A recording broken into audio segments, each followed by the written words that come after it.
Hello, everybody. Happy June 17th, 2020. My name is Christopher Saunders, and this is the Connecticut Sports Talent Show, where we talk all things talents in Connecticut. And on today's show, we have another former Berlin player. He'll be going to Hamilton College, hopefully in the fall, if everything can kind of go aside with this virus. His name, Jake Holmes. Jake, it's a pleasure to be able to have you on. Thank you for having me on. Jake, I think before we get into your time with Berlin and then also what led you also to Hamilton, just kind of tell me a little bit about your football background. What led you to the game of football? So, game of football, my dad played in high school, and he was always at a young age, getting me into flag football, youth football. I've been playing it my whole life, and I've always loved it. It was always my favorite sport as a kid. I was always a big kid, so I was always having my hand in the dirt, playing O-line, D-line, and I enjoyed every second of it. And what really got me going in high school was being a leader at a young age.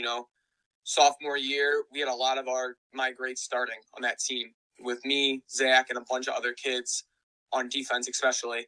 So just being vocal throughout games, it really got me going and led me to, the kind of player I was my senior year at high school at the level I played at. Leading a team, especially after all those injuries we had. So that's what really brought me to the game of football my final year at Berlin. Do you think playing multiple sports because you were a basketball player as well kept you not just in shape, but also maybe gave you the time to kind of not focus so much on one sport and allow yourself to be able to develop as an athlete? Oh, for sure. I mean, I was a three sport player my whole life up until my freshman year, where I decided I just wanted to focus on football a little bit more in that spring and step away from baseball. But definitely, like that season off in the winter from football, basketball, I love it. I play it every day. I go out and shoot. It's nice just to take a little bit of time away from the game of football and relax and stay in shape, because basketball, obviously a lot more running than football, is a completely different game. So it definitely kept me very agile throughout the off season.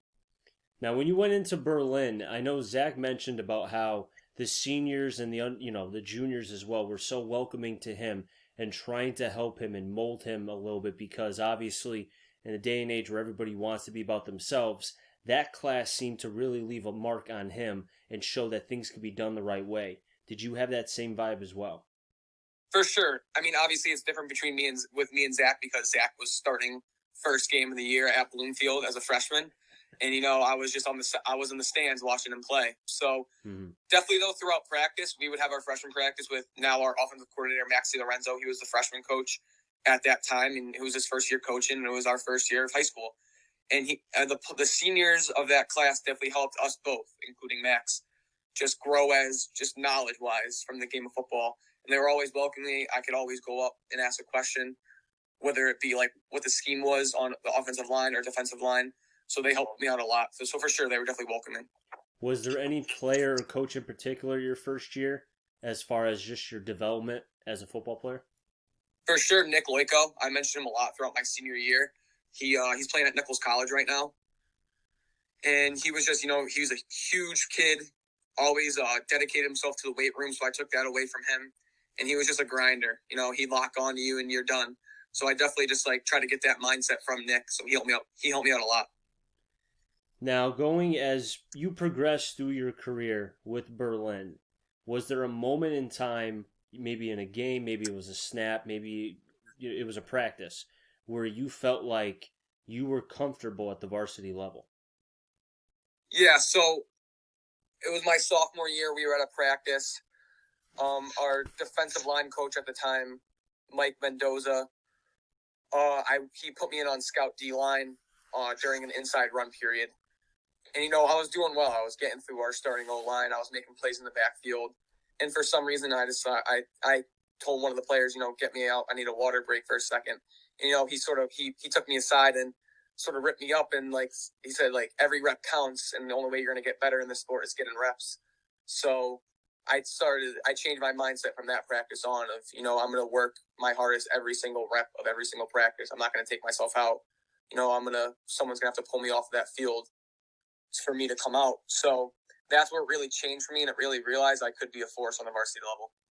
And the reps showed. I mean, that effort, that mentality, I mean, it shows on the huddle tape because I've watched plenty of your film. And it's just, there's certain things that kind of don't need to be said. They're just shown on film. And I think hustle and effort is something that you can't teach that. And I think Nope. that he was able to get to you at such a young time because even as a sophomore, you're still very impressionable. And I think a lot of Yep. things that you're told at a young age like that can really stay with you as you progress. Oh, yeah, for sure. I mean, I remember that conversation word for word, and I think I will for a long time. Now, one more thing about Zach as well, and I know we probably talked about Zach a lot, but That's fine. I love Zach. he spoke very highly of you. And there's one thing that he said in particular because he and I were texting back and forth.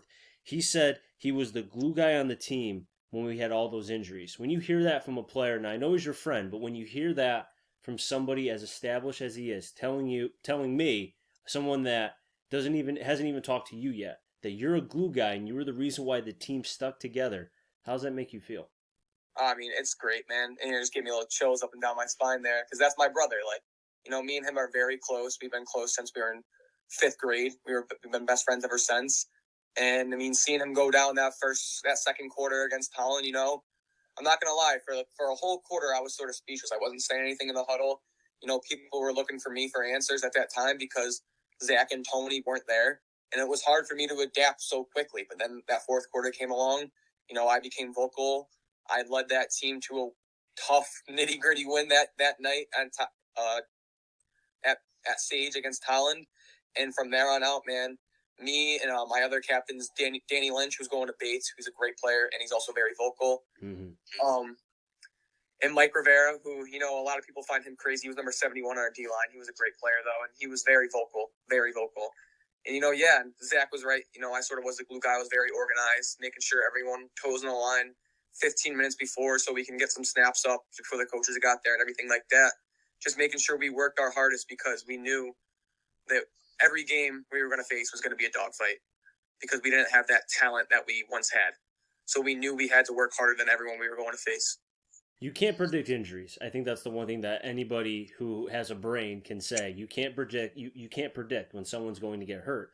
But looking at it from a glass half full aspect, do you feel like that because of the injuries, you're a better football player and you're more mentally prepared, excuse me, for the college level rather than if all those injuries didn't occur? Yeah, definitely. This season made me. It showed me how resilient one can be. That was our word for the year. Resilient. Every week, someone new would step up to help deliver a win. Especially in that Plainville game, Johnny McGeever balled out and got us a dub that game. So did senior Markinamo. And it just showed, man, like it taught me a lot of things. How to deal with adversity, like a new kind of adversity. And it made me definitely way mentally stronger than I was in August of last year. And it's helped a lot during this quarantine, just going finding the field and being able to get my work in because I know now like how hard I need to work if I want to be successful. It's prepared you for college. You're going to Hamilton, which is a part of the NESCAC. Other teams in the NESCAC, you have Trinity, you have Wesleyan, you have Kobe. There's various, Bowdoin, Bates. There's a lot of very high academic, but also very, very good football programs. Why did you choose Hamilton? Well, your first part there, academics, that's always been a big thing in my life. I dedicated a lot of time right here on this desk just studying, getting my stuff done because I haven't been the smartest kid, but I always knew if I was able to dedicate hours of just studying, I could get to where I wanted to be. And the goal of mine was to get into our school's National Honor Society, and I accomplished that my junior year. So that was a big milestone for me in my education. And I started realizing around that junior year, if I just dedicate time to this SAT book, if I get tutors, if I get extra help that I need, I can get to a school like Hamilton College with football because I know how hard I need to work to get to that spot. And I reached out to every single NESCAC school because I realized those academics, that can set me up for my life. And Hamilton always stuck by my side throughout the past year. They were always reaching out every week. Coach Wright over at Hamilton, the D-line coach. So it made me feel wanted there, and it definitely was a nice feeling. You taking the initiative and going that extra mile is something that, a lot of high school players or even people in general just don't do. They don't want to go that extra mile, and I think it shows both in football and off the field as well that, the future's bright, man, for you. Yeah, thank you. Now, one more question for you, and thanks for coming on, Jake. I really do appreciate it. What is your opinion? Because we know, I think it was last week or 2 weeks ago, on Game Time. They came out with the class L, double L, M, and S. It actually goes S, M, L, and double L. And we know that a lot of schools went up, some went down, some stayed. Berlin, they dropped from L to M. M is, in my opinion, I think a lot of people would agree with me, probably the hardest class amongst the four I just mentioned. So for your former teammates and probably I would say brothers for the rest of your life, just give me a little bit of, just give me some of your wisdom. Well, listen, I mean, I told those guys right away. I mean, I know St. Joe's is back, and, you know, people were tweeting, oh, Berlin back in M with St. Joe's, there's no escape. And you can't look at it like that. You just got to go 1 week at a time. I know those guys right now, they're worried about Talent week 1. They're going to Talent, and they're looking to start off 1-0 in the year. They're not worried about St. Joe's. They're not worried about Killingly. You know, they're two great teams, and they've shown the past 5 years. I mean, Killingly 5 straight years in the semifinals. But I mean, I don't really understand how each class is made from the CIC standpoint, because I mean, 5 straight years in the semifinals for Killingly, they're still an M. I understand there's the whole success modifier thing. I just think it needs a little bit of adjusting, because, you know, last year us going up to L was a little confusing in my eyes, and then now back down in M, and St. Joe's after a three-peat is back down in M. So it's just it seems a little funky to me. But, you know, you can't control that. That's what I keep telling those guys, and that's what I talked to Max DiLorenzo when that came out.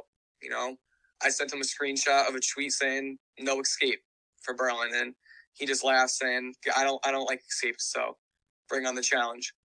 Sounds like the CIAC may need a couple of the GPA guys, you and a couple others, the high GPA, 3.8 and up. I think you guys need to go together as a little group and kind of plead your case on, because I'm telling you, it doesn't hurt to have guys who know the system and kind of have an idea of maybe, you know what, because now what we're seeing in the last couple weeks with what's going on in the world, being able to express your opinion and be able to kind of say, hey, what about this? What about that? There's nothing wrong. I mean, what's the worst they can do? Just say no. I know. I totally agree. People need to speak up on that, because for me, it's just sort of common sense. You know, you look at it each year, you look at the talent on each teams and their previous records, and you place them in a right spot. You know, Class L last year, we did not have it. It was difficult because we're a small school, Berlin, and being thrown with schools like Maloney, who are great teams, St. Joe's, Hand. I thought it was a little bit unfair, but you know, I don't know how much I can control with that, and I mean, I think people should be able to voice their opinion on that subject. Well, you know what? Maybe after your freshman year, make it a little project for you during the summer. Yeah, just an idea. You never know. I know. I might. Jake, I really do appreciate you coming on. You're welcome to come back on anytime. Maybe you can come back on after your first start with Hamilton, which hopefully will be the first game of the season. And if you make a big play, tackle, whatever, come back on, man. We'll see. Thank you very much. That'll wrap things up here in the Connecticut Sports Talent Show. So until next time, stay safe. And as always, enjoy the rest of your day, everybody.